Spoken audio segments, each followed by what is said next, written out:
నమస్తే. మనం ప్రస్తుతం జూబ్లీహిల్స్ కాన్స్టిట్యున్సీలో ఉన్నాము. జూబ్లీహిల్స్ కాన్స్టిట్యున్సీలో బై ఎలక్షన్లో భాగంగా ఇక్కడ మన ముందు ఎన్ఎస్యుఐ రాష్ట్ర నాయకులు ఒకసారి మాట్లాడే ప్రయత్నం. నమస్తే అన్న. నమస్తే అన్న. అన్న, ఇక్కడ జూబ్లీహిల్స్లో ప్రచారం ఏ విధంగా నడుస్తుంది? ఇక్కడ ఏ పార్టీ గెలిచే అవకాశం ఉంది? ఆల్రెడీ నవీన్ యాదవ్ అన్న గెలుపు ఖరారు అయిపోయింది అన్న. మేము కష్టపడేదంతా కూడా మెజారిటీ కోసం కష్టపడుతున్నాం. ఎందుకంటే ఓటర్లంతా కూడా డిసైడ్ అయ్యారు. ఇలా మన కష్టాలు తెలిసినోడు ఏసీ బంగ్లాలని సైతం వదిలి మన గల్లీలలో రేపు పొద్దున ఏమన్నా బాధలు వస్తే మన కష్టాలు వస్తే తిరిగేటోడు, ఆ బాధలని సమస్యలను తీర్చేటోడు అని చెప్పి కూడా పబ్లికే చెప్తారు. నేను చెప్పే మాట కాదు. కాబట్టి ఆల్రెడీ పబ్లిక్ అంతా డిసైడ్ అయ్యారు కాబట్టి గెలుపు అనేది మాకు ఖరారు అయిపోయింది. మెజారిటీ కోసం కష్టపడుతుంది. బ్రదర్, ఇప్పుడు మరి నిన్న మొన్న కొన్ని సర్వేలు వచ్చినాయి.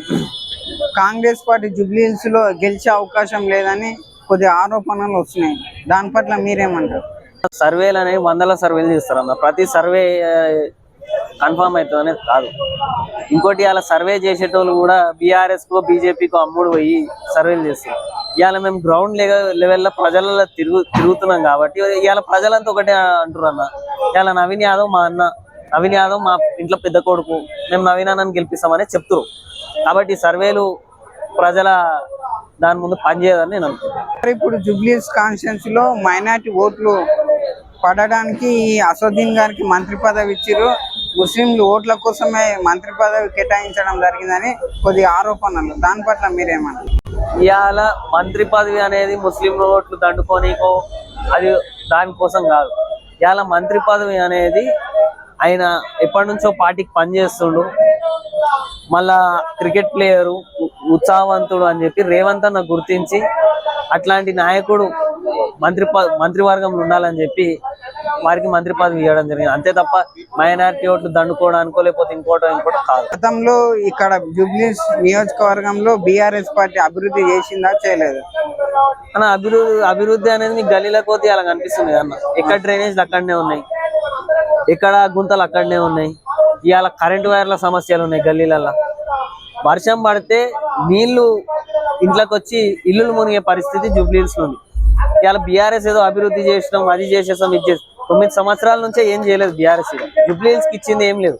ఇవాళ ఏం చూపించింది బీఆర్ఎస్ పార్టీ ఎంతసేపు అంటే ఆడ ఫ్లైఓవర్ కట్టినాం, ఈడో బిల్డింగ్ కట్టినాం. ఇవాళ ఒక ఫ్లైఓవర్ బిల్డింగ్ మన బతుకులు మార్చాం. ఇవాళ గల్లీలో నిజంగా నువ్వు ఏమైనా చేయగలిగితే గల్లీలలో చేయాలి, లేదా ప్రజలకు చేయాలి.